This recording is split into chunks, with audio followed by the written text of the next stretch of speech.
Hello and welcome to this episode of the Reset Podcast. I'm your host, Laura Mignell.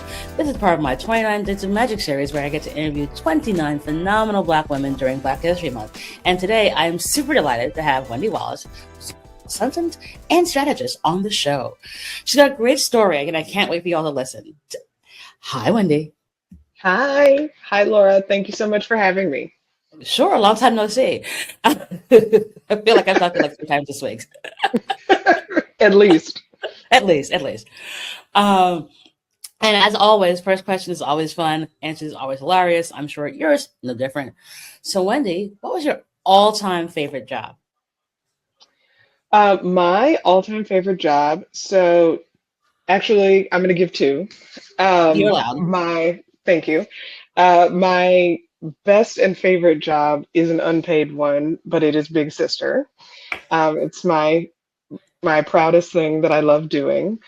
And then my second favorite job was actually when I was the political outreach director at Planned Parenthood Action Fund. Um, it was an amazing time for me. It was like the job where I felt like I grew the most. I was surrounded by like amazing Black women at like who were really just taking off in their careers, and it was a great environment where we had each other's backs. And I really felt like that was the moment when I started to kind of click on all cylinders.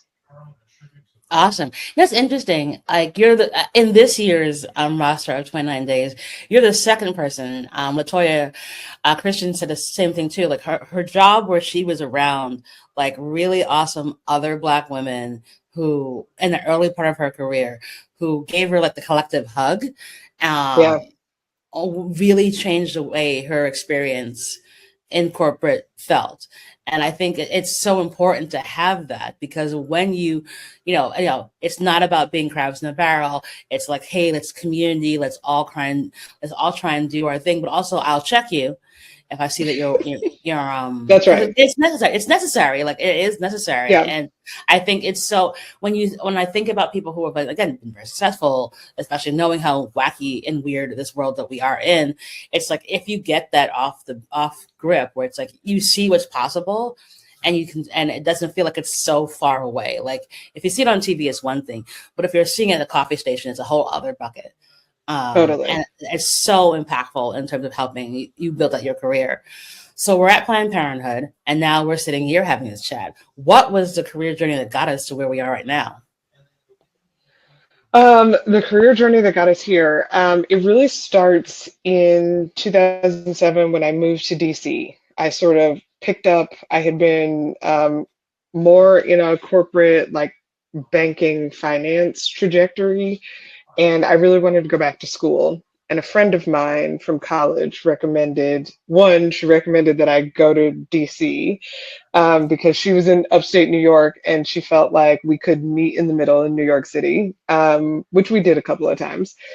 But she also recommended DC because there were so many colleges and universities there. And she said, if you get a job at one of those, um, they'll, have going back to school is like part of the benefits package. And so I was actually able to get a job at American University and started going back to school. Did not finish. That's a separate separate thing, but it turned out okay, as I think anyway. Easy.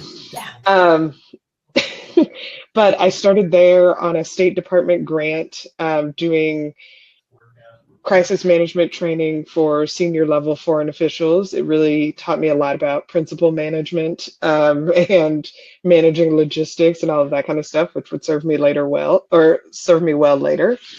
Um, I moved from there when the funding for that program ran out. I moved to what was then sort of like a ragtag lobbying coalition, which is now a full-blown organization called Americans for Financial Reform. But when I got there, it was a coalition of the willing who were lobbying on the Dodd-Frank bill. I got there sort of just as the bill was dropping. My literal first day was people just scurrying, trying to read the bill all over the place. Um, and then I was in charge of the whip counts and all of that, which is like my first taste of actual um, official side political maneuvering. And then I went from there to the Democracy Alliance, where I was the assistant to the president and managing director, and I became the liaison to the board from the staff. And really, that was like a game changing moment for me because I got to understand sort of the donor side of the world. That was my first entree into the donor world. And I was there for close to 4 years, 3.5, before I went to Planned Parenthood, where I started managing the federal PAC and then ended um, as the political outreach director.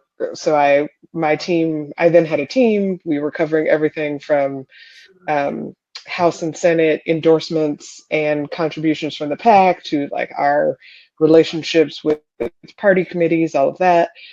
And then after the 2018 elections, I like to try to go out on a high if I can.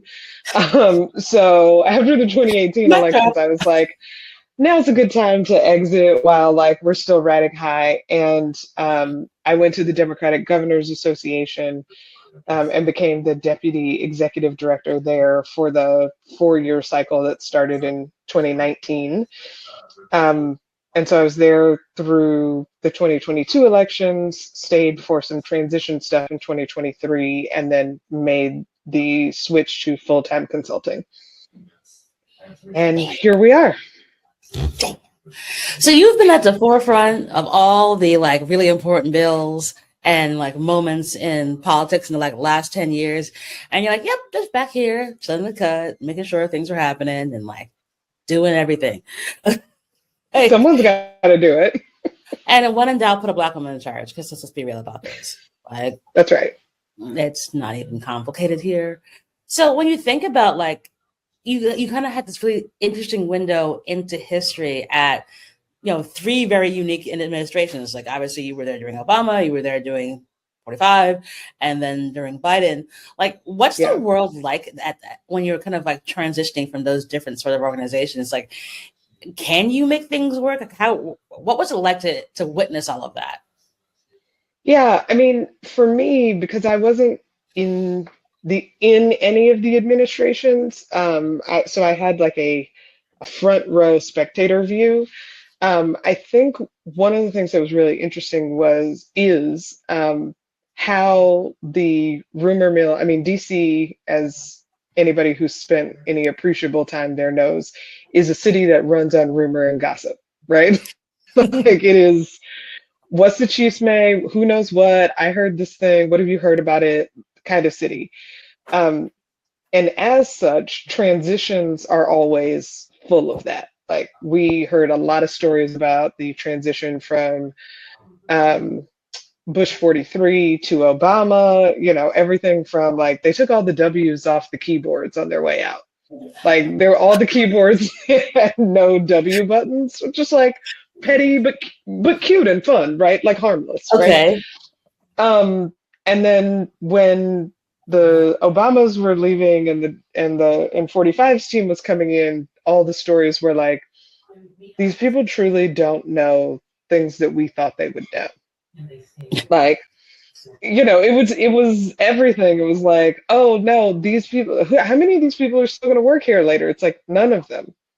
These are all like political appointees. Everyone here is going to go. You're going to bring in a whole new set of people. Like that's how it works. And then obviously like the Biden era was happening under the cloud of the pandemic. So like that transition was also a little like bumpier.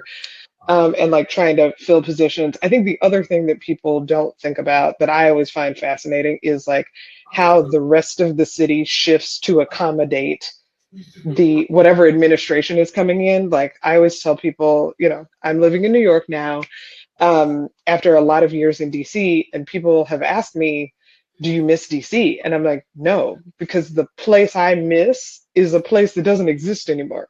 I was there during the Obama years, and we were living great. Like it was a great time to be Black in DC. Like for those who know it, like the Marvin's rooftop doesn't exist anymore. And if you've been to the Marvin's rooftop, you know, right? And so I think like it it really shifts. Like I remember when 45 came in the first time, the big thing was all the nail salons had to revamp because all of the women who were coming in with that administration, they loved French manicures and all this kind of stuff that they had not been doing. Under the Obama administration, it was all like acrylics, it was like all nail art, you know, SNS and nail art.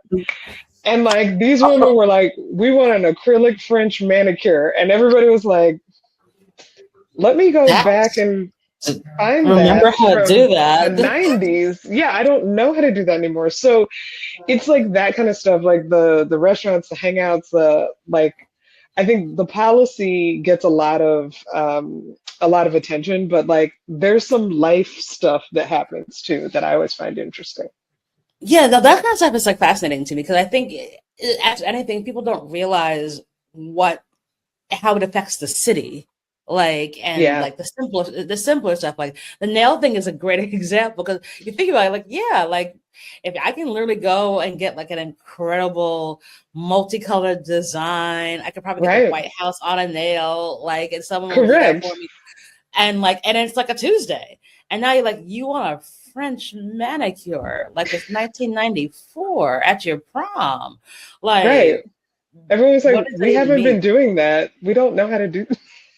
Like, They we figured it didn't out, teach but that it in was school, but like, but yeah, yeah, but you think about that, but like, and I think it's also like it kind of taps into culture, but like also like how culture can change because it's like you go right. from like, yeah, let's just like be as loud and as live and as open as possible to like let's revert to factory settings. Yeah, Um, I mean, I had this interesting experience. I got to go to the White House twice in 2023, and it was awesome. And the second time we went for the holiday party, and we went the to a best. hotel. It was oh my god! Yeah. I was like, how is this my life?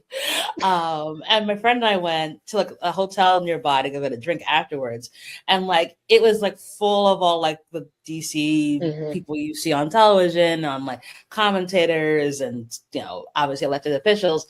And I remember like we were having like French onion soup.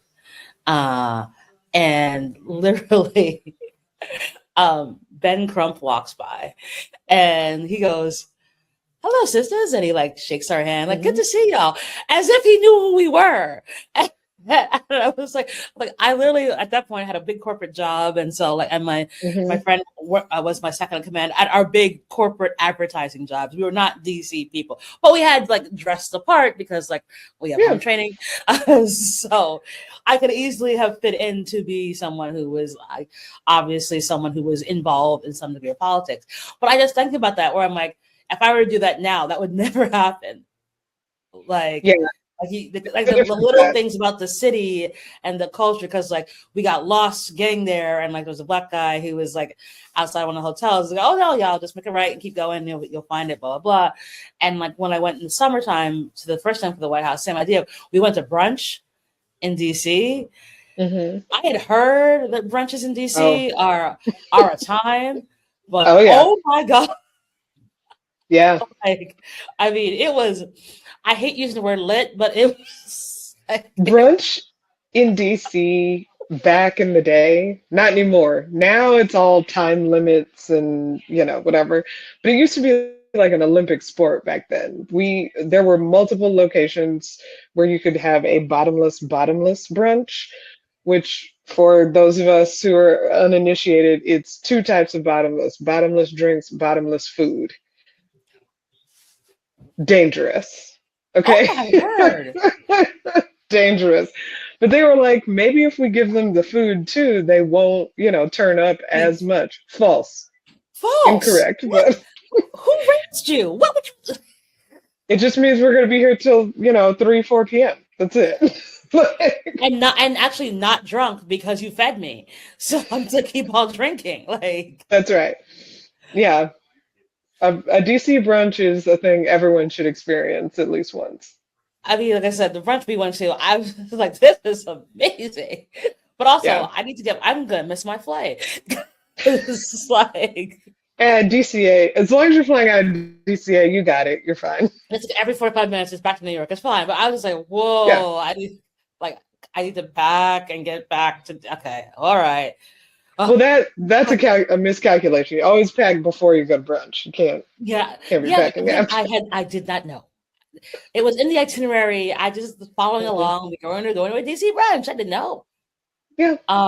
It's an interesting kind of thoughtfulness around, again, like how culture affects business. Because you think Yeah. about those businesses, what they were able to, like, it's all the economic impacts of all of this stuff. It's like, if you Yeah. think, like, even you think about how much does it cost to get your nails done if you're getting a handful of acrylics that have all these great designs versus a French manicure. Like, Right. the ceiling is the ceiling on the French manicure. The Right. nail art is bottomless.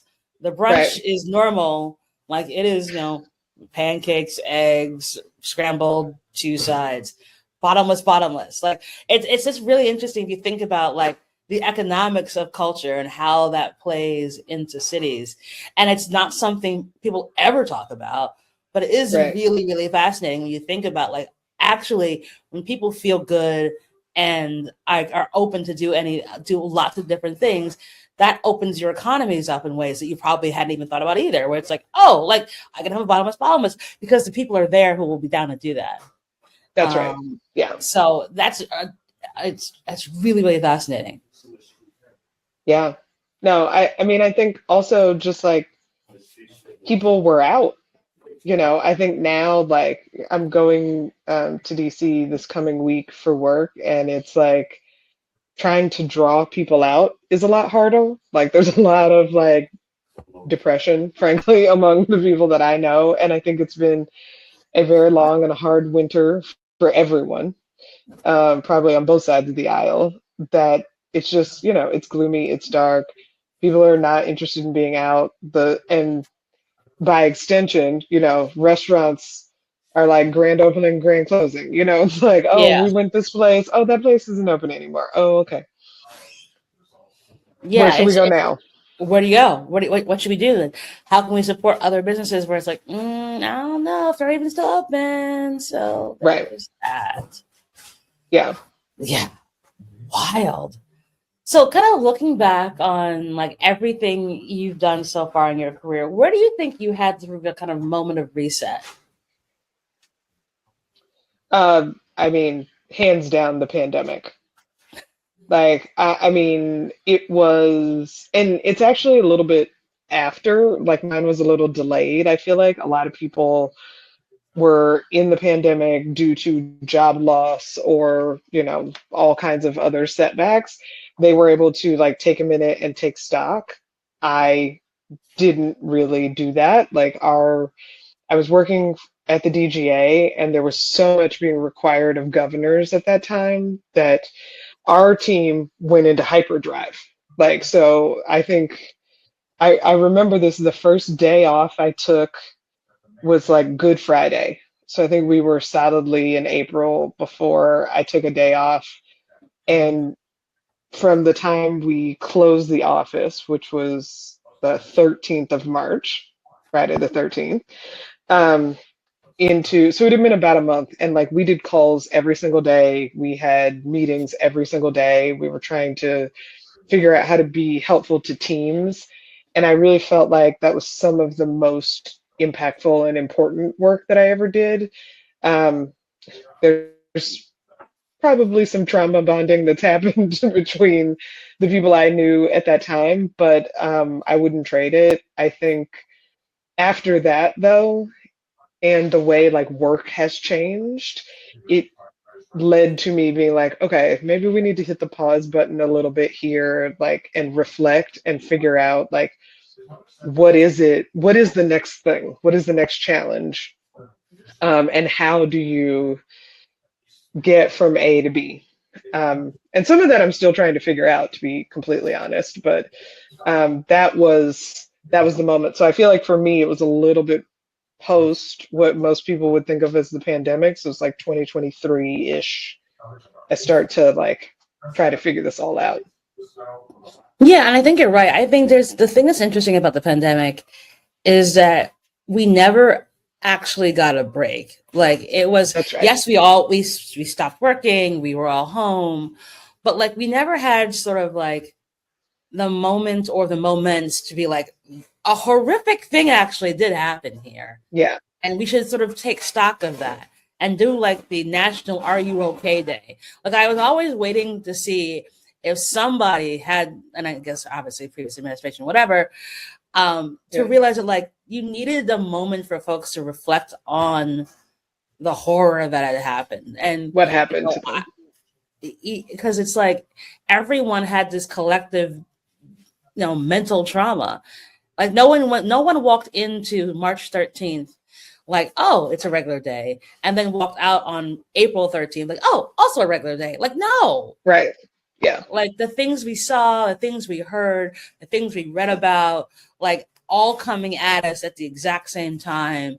And sheer terror, people losing their lives, people getting sick in hospitals, not being able to see people, folks dying and not being able to have a funeral, people in nursing homes being trapped. I mean, all of that All was of it. happening.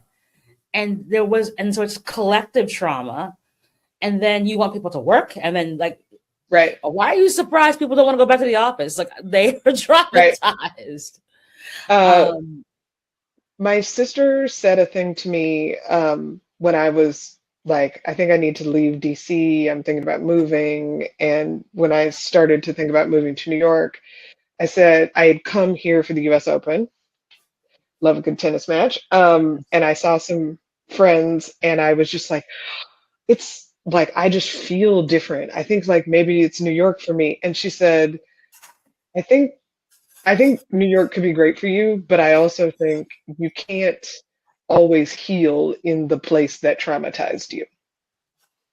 And I feel like that was very much part of it for me in DC. Like to your point, it's like we never got to stop and actively assess. I think particularly in the US, we're really good about just being like push through, push through, push through. We don't have to deal with anything or ever address it, which is part of our current problem. It's part of what got us here. But also, I think we we need to be able to acknowledge like we really went through something. Like, I mean, I have friends who lost family members in ways like they either couldn't say goodbye or they were told to say goodbye multiple times, both of which are traumatic. Like, like we're doing a lot. I feel very fortunate we didn't lose any close friends or family, but even just like having it hang over you every single day, knowing that that's going on around you is in and of itself horrifying and traumatizing. So yeah, we need to deal with that. yeah, I mean, I was in college when 9/11 happened, and I went to Me NYU, so too. obviously it Oh, was wild. yeah, Because like, I was happened to be home that day, and I was on my getting ready to come to class from Long Island, and then my mom's like, you're not going to school. And like, all my good friends who lived on campus, and I'm like calling them, and right. and it was horrific. And I remember like school was closed maybe a week or two. And then when we came back, had this really amazing professor in Caribbean literature, Dr. Kamal Brathwaite, and author, and also and he said something that I really think never got said in 2020, where it's like we have to acknowledge the fragmentation that has now happened to us. We are Mhm. inextricably broken, and we will be able to put these pieces back together, but they will never fit the same again. And I'm sort of paraphrasing, but like, and it was true. And like, I think for a bunch of 19, 20-year olds who were like, again, the world is our oyster, .com boom had Right. just happened, like, everything's changing. And then for like to physically see buildings collapse, and know that people had died in that. And so for someone to acknowledge that, like, yeah, like you are broken now, and you Right. will get, you know, there's a way to come back. The pieces will glue back together, but they won't be the same.